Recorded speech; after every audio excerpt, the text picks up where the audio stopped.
नमस्कार दोस्तों, स्वागत है एक बार फिर आपके अपने चैनल VIIC में। और सभी व्यूअर्स का एक बार फिर से चैनल पर हार्दिक हार्दिक अभिनंदन है, स्वागत है। लेटेस्ट अपडेट और नई जानकारी के लिए दोस्तों चैनल को सब्सक्राइब जरूर कर लें और बेल आइकॉन पर प्रेस करना बिल्कुल भी ना भूलें। शेयर करें वीडियो को और यदि पसंद आता है तो लाइक भी करते चलें। दोस्तों आज के इस वीडियो में हम बात करने वाले हैं हाईकोर्ट के एक बहुत ही महत्वपूर्ण प्रतिक्रिया से संबंधित। दोस्तों जैसा कि हम सब जानते हैं कि ओबीसी 27% आरक्षण का मामला काफी समय से हाईकोर्ट में चल रहा है और लगातार डेट पर डेट मिलती रही है, लेकिन अभी तक फैसला नहीं आया है। और हाईकोर्ट के द्वारा लगातार जो है यही बात हर बार कही गई है कि 14% ही आरक्षण मान्य किया जाए, शिक्षक भर्ती हो चाहे मेडिकल का एग्जाम हो और आगे आने वाली अन्य भर्ती परीक्षाएं जो कि मध्य प्रदेश में ओबीसी आरक्षण से संबंधित है। तो दोस्तों उसी के संबंध में एक बहुत ही महत्वपूर्ण अपडेट आई है कि मध्य प्रदेश की शिक्षक भर्ती परीक्षा की यदि हम बात करें जो कि 2018 में कंप्लीट की गई थी पीवी के द्वारा, और अभी हाल ही में लोक शिक्षण संचालनालय के द्वारा 12,043 शिक्षकों की नियुक्ति कर दी गई है, जिसमें से कुछ विषय ऐसे हैं जिनको कि 27% आरक्षण दिया गया है और कुछ विषय ऐसे हैं जिनको कि 14% आरक्षण ही दिया गया है, यानी कि 13% उन महत्वपूर्ण सब्जेक्ट्स पर होल्ड किया गया है जिसका कि विरोध बहुत सारे अभ्यर्थियों के द्वारा भी किया गया।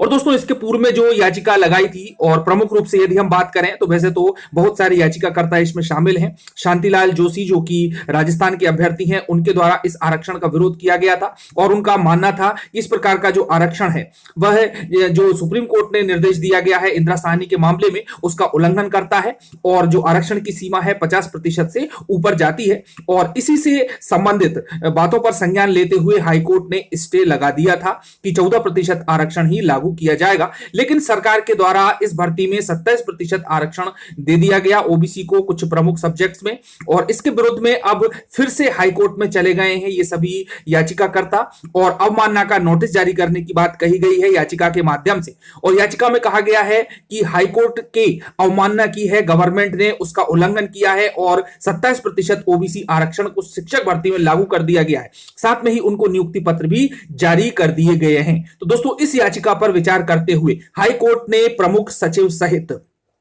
बहुत सारे अधिकारियों को अवमानना का नोटिस जारी किया है। तो आइए दोस्तों जानते हैं आखिर किस प्रकार से सर्कुलेट हुआ है विभिन्न न्यूज़पेपर्स में। जैसा कि आप ये देख पा रहे हैं कि बहुत सारे न्यूज़पेपर्स, लगभग सभी न्यूज़पेपर में ये प्रमुखता से छापा गया है कि किस प्रकार से अवमानना की है गवर्नमेंट ने शिक्षक भर्ती की इस प्रक्रिया में। हालांकि ट्राइबल डिपार्टमेंट भी अभी हाल ही में नियुक्ति की प्रक्रिया को स्टार्ट करने वाला है, लेकिन आगे उस पर क्या प्रभाव पड़ेगा इसके बारे में अभी कुछ नहीं कहा जा सकता। चलिए दोस्तों जानते हैं एक न्यूज़पेपर की कटिंग के माध्यम से, उसके बाद में मैं आप लोगों को बताऊंगा कि कौन कौन से अधिकारियों को अवमानना नोटिस जारी किया गया है और कितने समय तक उनको यह जवाब देना है। तो दोस्तों जैसा कि आप ये देख पा रहे हैं, हेडलाइन है 27% ओबीसी आरक्षण देने पर सरकार को अवमानना नोटिस। आइए जानते हैं क्या है मैटर। स्कूल शिक्षा विभाग द्वारा 27% ओबीसी आरक्षण दिए जाने के खिलाफ हाईकोर्ट में अवमानना याचिका दायर की गई थी। और जैसा कि मैंने आप लोगों को बताया कि राजस्थान के शांतिलाल जोशी और भी अन्य अभ्यर्थी इससे जुड़े हुए हैं उनके द्वारा, और याचिका की सुनवाई करते हुए चीफ जस्टिस रवि विजय कुमार मलिमत व जस्टिस विजय कुमार शुक्ला की युगल पीठ ने याचिका की सुनवाई करते हुए सरकार को नोटिस जारी कर जवाब मांगा है। और याचिका पर अगली सुनवाई 12 नवंबर को निर्धारित की गई है और 5 दिन में दोस्तों जैसा कि आप ये देख पा रहे हैं जवाब देने की बात कही गई है। आगे मैं बताऊंगा कि किस किस को ये नोटिस जारी किया गया है। तो याचिकाकर्ता शांतिलाल जोशी सहित अन्य 4 की ओर से दायर अवमानना याचिका में कहा गया था कि हाईकोर्ट ने आधा दर्जन याचिकाओं में प्रदेश में 27% ओबीसी आरक्षण लागू करने पर रोक लगा रखी है। हाईकोर्ट ने रोक हटाने के आवेदन को खारिज करते हुए याचिकाओं पर अंतिम सुनवाई निर्धारित की है।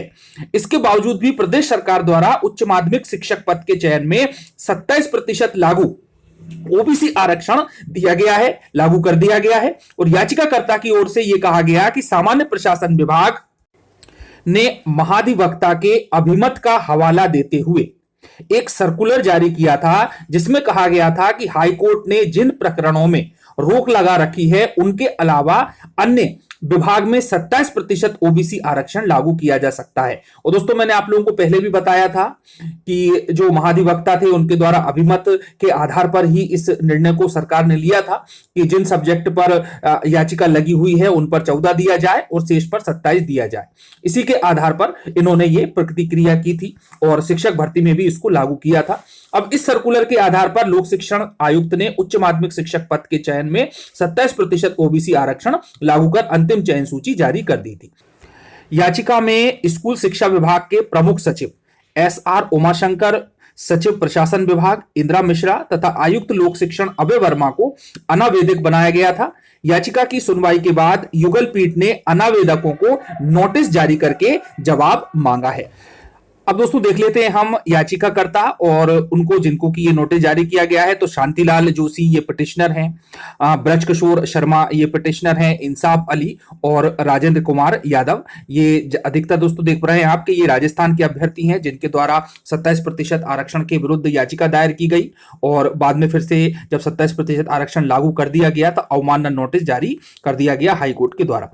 तो इसमें जिसको रिस्पोंडेंट बनाया गया है वो है श्री SR उमाशंकर, डॉक्टर इंदिरा मिश्रा, श्री अभय वर्मा जो कि कमिश्नर हैं पब्लिक इंस्ट्रक्शन के, और श्री के सिंह जो कि चेयरमैन हैं PEB यानी कि प्रोफेशनल एग्जामिनेशन बोर्ड के। तो इस प्रकार से दोस्तों जो 4 प्रमुख अधिकारी हैं उनको अवमानना का नोटिस जारी किया गया है और जैसा कि मैंने आप लोगों को बताया कि उनको 5 दिन का समय दिया गया है कि वो पूरे डॉक्यूमेंट्स के साथ में अपना जवाब प्रस्तुत करें। और इस प्रकार से दोस्तों हाईकोर्ट में यदि ये जवाब अपना प्रस्तुत कर देते हैं तो हाईकोर्ट के ऊपर डिपेंड करेगा कि किस प्रकार से उन जवाबों को लेता है, क्या उससे वह संतुष्ट होता है या नहीं होता है। ये तो आगे आने वाला समय ही बताएगा कि किस प्रकार से जवाबों को प्रस्तुत किया जाता है और हाईकोर्ट क्या दिशा निर्देश देता है अपने इस निर्णय पर। आगे की कार्यवाही दोस्तों जो भी होगी आप लोगों को चैनल के माध्यम से मिलती जाएगी। तो फिलहाल जो है अवमानना का नोटिस जारी कर दिया गया है और आगामी जो भर्तियां हैं क्या ट्राइबल डिपार्टमेंट पर इसका प्रभाव पड़ेगा या नहीं पड़ेगा और आगे होने वाली नियुक्ति पर इस आदेश का क्या प्रभाव पड़ता है ये तो समय आने पर क्लियर हो जाएगा। तो दोस्तों जो भी होगा आप लोगों को चैनल के माध्यम से लगातार जानकारी मिलती रहेगी। तो इसी के साथ में दोस्तों मिलते हैं फिर से लेटेस्ट अपडेट के साथ, नई जानकारी के साथ। धन्यवाद। जय हिंद, जय भारत।